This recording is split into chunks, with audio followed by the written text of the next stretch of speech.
In our headlines on this Friday, November 28th, here in South Korea, Hong Kong is reeling in the aftermath of a deadly fire that has ravaged a residential compound of high-rise towers, as authorities say the number of casualties is set to rise.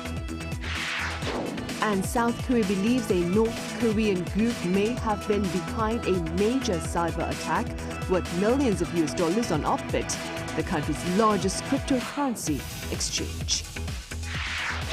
Meanwhile, acting American ambassador to South Korea, Kevin Kim, believes Seoul and Washington share security concerns beyond the Korean peninsula and that this reality will keep their ties robust. Residents over in Hong Kong are reeling in the aftermath of a deadly fire that has ravaged a residential compound of high-rise towers, as authorities there say the number of casualties is set to rise. Our Kim Do-yeon has the latest. Charred towers and blackened empty window frames are all that remain of Hong Kong's Wang-Fuk Court housing complex.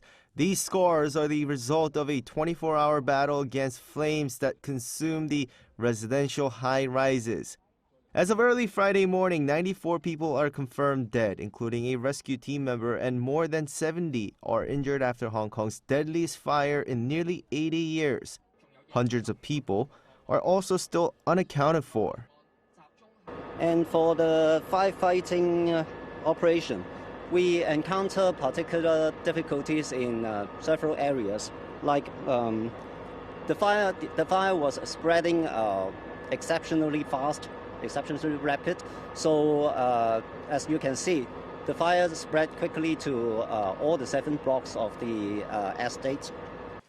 As recovery efforts continue, the investigation has turned to accountability.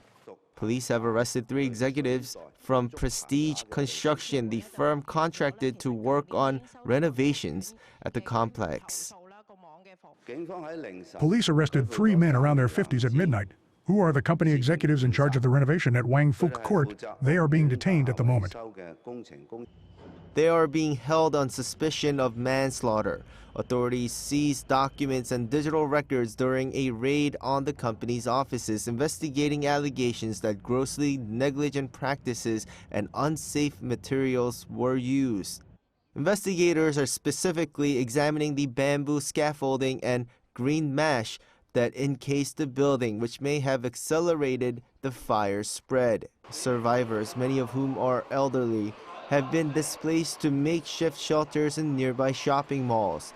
While community donation drives are providing immediate necessities, the long-term housing prospects for these residents remain uncertain. I feel very touched by these things.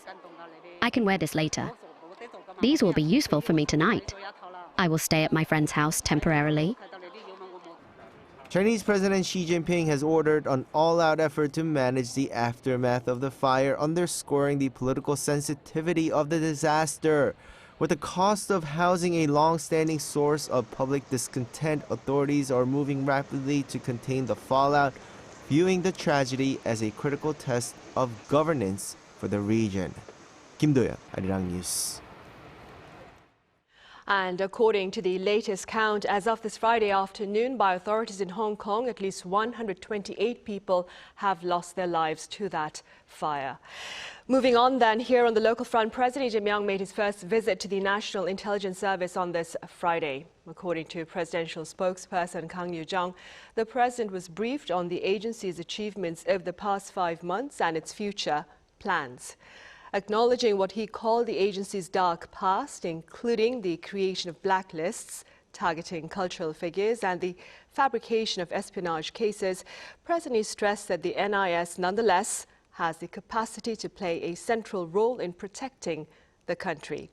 Praising its past efforts, recent addressing the suspect in the murder of a Korean college student in Cambodia, the president urged the agency to fully mobilize its capabilities to combat drug trafficking organizations. And President Jae-myung has named Kim Jong-chul, a professor at Yonsei Law School, as the inaugural chairperson of the Korea Media and Communications Commission. Addressing the presidential press poll on this Friday, presidential spokesperson Kang Yoo-jung said Kim was chosen for his expertise in media law and his deep understanding of the freedom of expression. The new commission was launched back in October to replace the Korea Communications Commission as the country's chief regulatory body overseeing media and telecommunications. Kim will undergo a confirmation hearing at the National Assembly, but parliamentary approval is not required for his appointment. President Lee also appointed Kim Il-tak, a professor at Kyungin Women's University, as Vice Minister for Land and Infrastructure, a post left vacant after the previous Vice Minister resigned following dispute over his real estate-related remarks. South Korea's homegrown Nuri rocket soared into space for its fourth mission this past Thursday, keeping on track the country's current ambition of 6 launches by the year 2027. Our correspondent Park Gun-woo has details. Even after Nuri lifted off into space on Thursday, stable communication continues to be made with ground stations. Following its initial contact with the King Sejong station in Antarctica that day, the main satellite has since engaged in continuous two-way communication with Earth. The satellite is set to orbit the planet 15 times a day, observing auroras and airglow to study space weather. It's also equipped with a biocabinet to test 3D bioprinting in space to eventually print human organs. 12 sub-satellites deployed are also in steady contact with ground stations as they are on missions including testing on anti-cancer proteins and space debris disposal technologies. While the fourth Nuri launch is assessed as a success, especially marking the first private-led manufacturing mission by Hana Aerospace, more Nuri projects are coming. After the fourth launch's success, we are carrying out a series of follow-up and data analysis procedures. We also began full-scale preparations for the fifth launch starting Friday, work that had been briefly paused during this latest mission. The fifth launch is scheduled for 2026, followed by the sixth in 2027. But Korea's ambitions go further. For the seventh Nuri launch, we are preparing next year's budget, though not yet been finalized. Starting from the 8th launch, we plan to carry out at least one Nuri launch every year. Still, challenges including securing consistent governmental funding and preparing for more advanced missions such as landing on the moon remain. President Lee has pledged support for the space industry, aiming to elevate South Korea into the world's top 5 space powers. With that and more ambitious plans ahead, expectations continue to grow for South Korea's progress toward becoming a true space powerhouse. Park Gun-woo, Arirang News. In other news, a North Korean hacking group is suspected of having stolen millions of US dollars worth of cryptocurrency from South Korea's biggest exchange. Our An Sung-jin covers the suspicion and related investigation. North Korean hacking group Lazarus is suspected to be the likely culprit behind a recent breach of South Korea's largest crypto exchange. According to government and industry insider sources on Friday, the authorities are conducting on-site inspections at Upbit while looking at the possibility of an administrator's account being hijacked, or the funds being transferred by someone impersonating the administrator rather than a direct server attack. Though no specifics have been confirmed, officials have noted that the circumstantial evidence strongly points toward North Korea, which suffers from a shortage of foreign currency, hacking the cryptocurrency exchange for virtual assets. The timing of the incident, which coincides with the day of a press conference regarding the merger between Naver Financial and Dunamu, also hints at the possible involvement of the North. The massive hack targeted Upbit in the early morning on Thursday, hacking around 45 billion won or $30.6 million worth of cryptocurrency. This was the first major security breach since 2019, when a total of 58 billion won or $43 million worth of Ethereum was said to have been lost. The recent security breach occurred in a hot wallet, an individual crypto wallet connected to the internet, and echoes the incident that took place 6 years ago. Currently, all digital asset deposits and withdrawals from Upbit have been suspended. Lazarus allegedly works under the regime's Reconnaissance General Bureau. An Sung-jin, Arirang News. South Korea needs to assess its own ability to build a nuclear-powered submarine before delving into related discussions with the U.S. Now, this is according to Foreign Minister Cho Hyun earlier on this Friday at a National Assembly Foreign Affairs Committee meeting. Cho called for a comprehensive assessment into three key areas: the submarine itself, the nuclear propulsion system, and nuclear fuel. He added the assessment should provide the basis for a tangible proposal for negotiations with the U.S. Cho also revealed that the National Security Council will lead the project, with all relevant ministries partaking in a task force format. As for updating the nuclear energy pact with the U.S., Cho noted that the Foreign Ministry had led the talks during the last revision in 2015 and will do so again this time. South Korea and the U.S. share security concerns beyond the Korean peninsula. Now, this is according to acting American ambassador to Seoul, Kevin Kim, during a related forum, where he added that this reality will keep the alliance robust in the years ahead. Our defense correspondent Kim Bo-kyung covers his remarks. America's future depends on Korea, and Korea's future depends on America, especially amid the complex security environment in Northeast Asia. That is what acting U.S. Ambassador to South Korea Kevin Kim said during a lecture he gave at the Dragon Hill Lodge in the former U.S. Yongsan garrison in central Seoul. While taking questions at the 21st ROK-US Alliance Forum, acting U.S. Ambassador to South Korea Kevin Kim touched on the significance of the recently made joint fact sheet and highlighted the importance of the ROK-US Alliance for the coming years. As the allies move toward modernizing the decades-long alliance, he underlined the need for the two countries to address common challenges, not just on the Korean peninsula, but also in the Indo-Pacific region. First starts with having a shared assessment of the threats that we face. Based on that combined assessment, which we all share between the United States and Korea, we will address them moving forward. And ultimately, what matters is that we strengthen deterrence on the Korean Peninsula and the Indo-Pacific region. Such words are believed to reflect the recent U.S. view that the alliance should play a role not only in deterring North Korea, but also in keeping China and others in check. Meanwhile, he called the joint fact sheet special and historic, and said the U.S. will make sure every detail is met. It is a document that touches on every facet of our relationship: trade, economic, defense, diplomatic, our combined future, the vision of our combined future in not just the Korean Peninsula, but across the Indo-Pacific region. And we will be focused on ensuring and implementing every element of that fact sheet. When asked about President Donald Trump's role as a possible peacemaker on the peninsula, he said he will try to provide all options for him, but in a way that ensures robust and lasting security of the Korean peninsula. So I never want to say never about any possible options moving forward.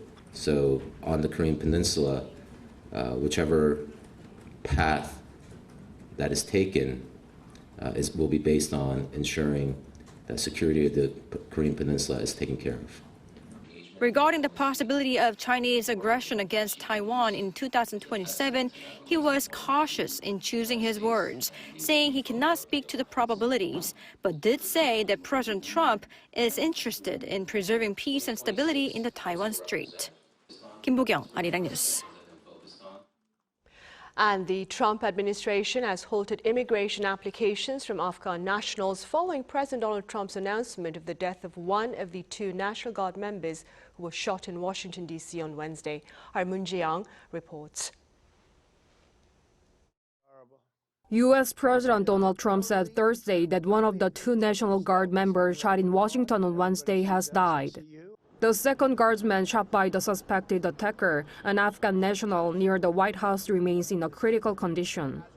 The attack immediately heightened the security concerns in the Capitol and prompted a sweeping review of asylum cases. On Wednesday, Trump called for a full review of Afghan immigrants who entered the United States during former President Joe Biden's administration. I can report tonight that based on the best available information, the Department of Homeland Security is confident that the suspect in custody is a foreigner who entered our country from Afghanistan, a hellhole on earth. He was flown in by the Biden administration in September 2021 on those infamous flights that everybody was talking about.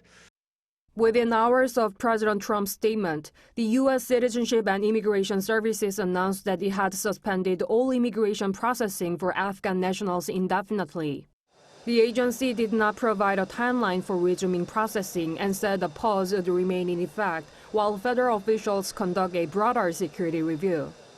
Meanwhile, U.S. Attorney for Washington, D.C. Jeannie Pirro identified the suspect as Ramanullah Lakanwal. Officials say Lakanwal arrived in the United States in 2021 under a special immigration program created for Afghans who assisted U.S. forces. He had helped guard American personnel during the Kabul airport evacuation, serving in a unit known locally as the Scorpion Forces. That unit initially operated under the CIA before becoming part of Afghanistan's National Directorate of Security.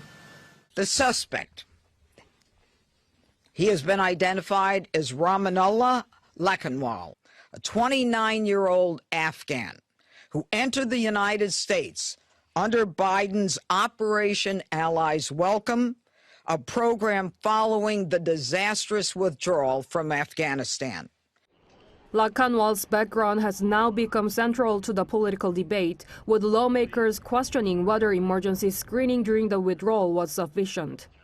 Investigators are reviewing his immigration record, his activities in the United States, and any potential motive behind the attack. They are also coordinating with defense and intelligence officials to understand whether his past service may have influenced his movements.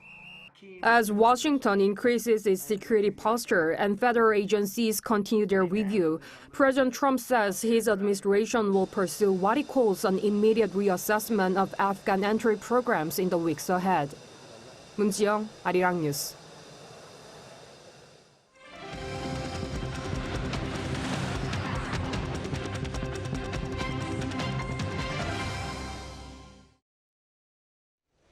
An annual Thanksgiving parade in New York City on Thursday included cactus and songs from Netflix's summer sensation K-pop Demon Hunters, in yet another indication of the strong appeal of the Korean wave beyond borders. Our Ian Jin reports. K-culture making an impression, showing how it has secured a place in American pop culture. The 2025 edition of the annual Macy's Thanksgiving Day Parade features elements of the mega-hit Netflix movie K-pop Demon Hunters. Celebrating America's biggest holiday, the streets of Manhattan once again transformed into one big stage. Marking its 99th edition, millions of spectators lined the 4-kilometer route early Thursday morning as 28 floats, 11 marching bands, and 34 balloons marched through the heart of New York City.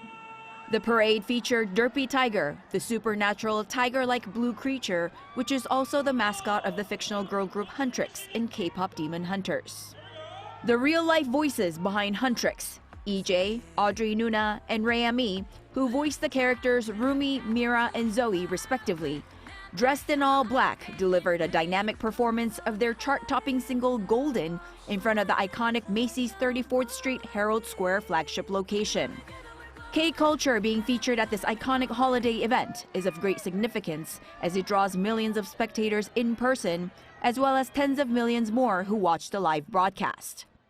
K-pop Demon Hunters is also eligible to be one of the 35 animated feature films for the 2026 Oscars, with the final list of nominations to be announced on January 22nd.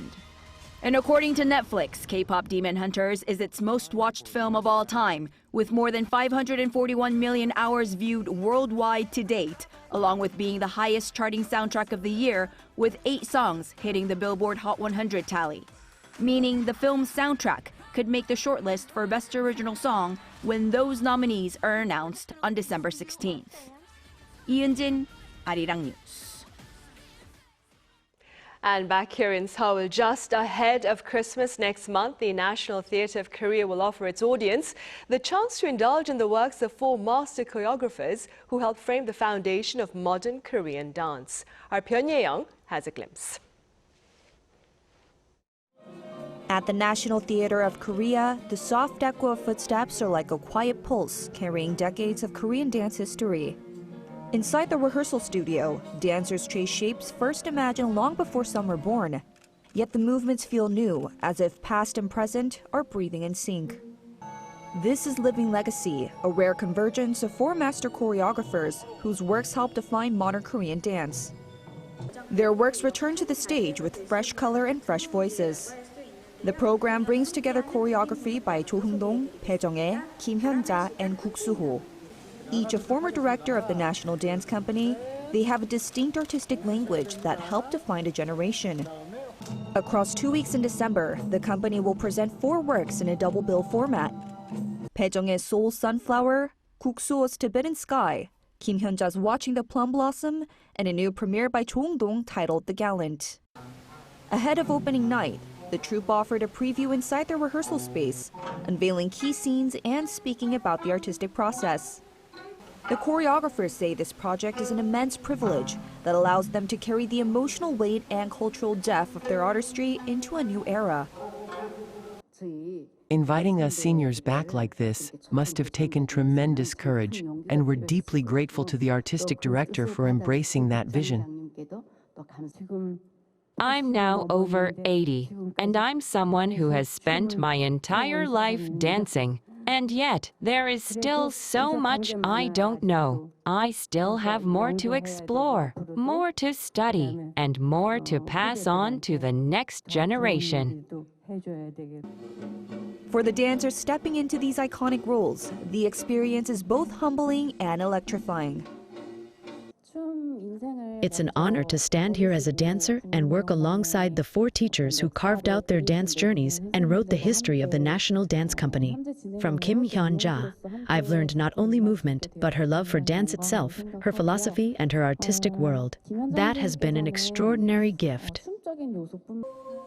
Living Legacy runs from December 17th to 18th and 20th to 21st at the National Theatre of Korea, offering audiences a chance to witness the lineage of Korean dance carry forward through a new generation. Pyun Ye-young, Arirang News.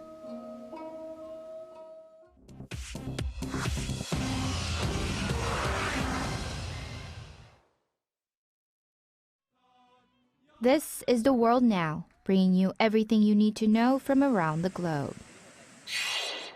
In Turkey, Pope Leo XIV warned that escalating global conflicts are endangering the future of humanity as he began his first overseas trip since becoming Pope in May.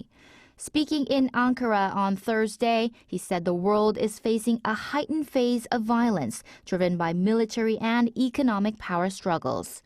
The Pope arrived for a 6-day trip that includes a visit to Lebanon and was welcomed by President Erdogan, who said the visit comes at a critical moment amid regional wars, such as in Gaza.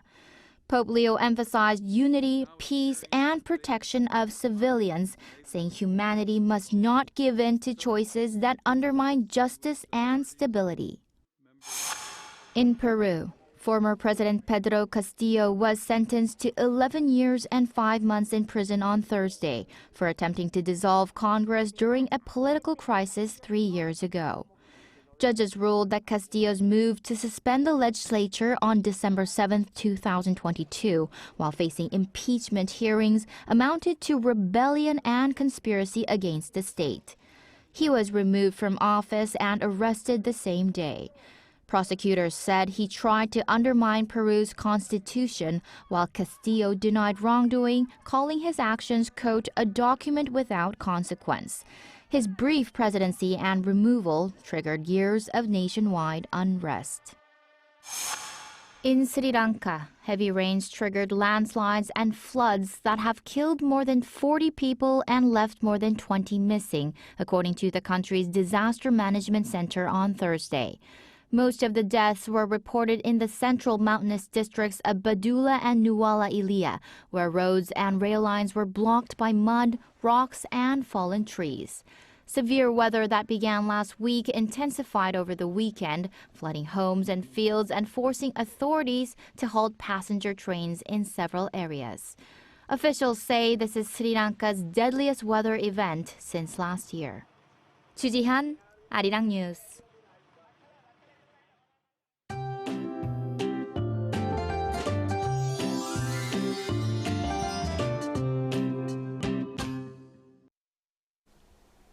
It was cold this morning with temperatures plunging below zero, mainly in inland areas. The morning temperature in Seoul started 5 degrees lower than yesterday at minus 1.3 degrees Celsius. It only rose to 7 degrees by the middle of the day and continued to be chilly all day.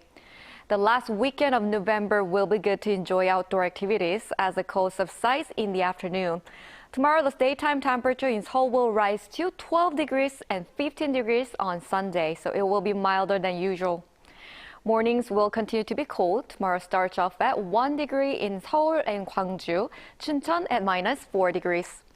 Highs will move up to 15 degrees in Daejeon and Gyeongju, 17 degrees in Busan. On Saturday night, light rain of 1 millimeter is forecast in northern parts of Gyeonggi-do Province and western parts of Gangwon-do Province, and on Sunday night in the Seoul metropolitan area and western parts of Gangwon-do Province.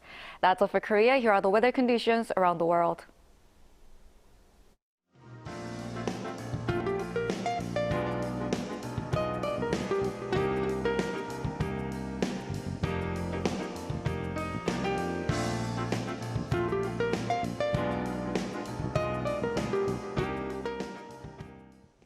Those are the headlines at this hour here in South Korea. Coming up right after this break is our daily panel session. Do stay with us.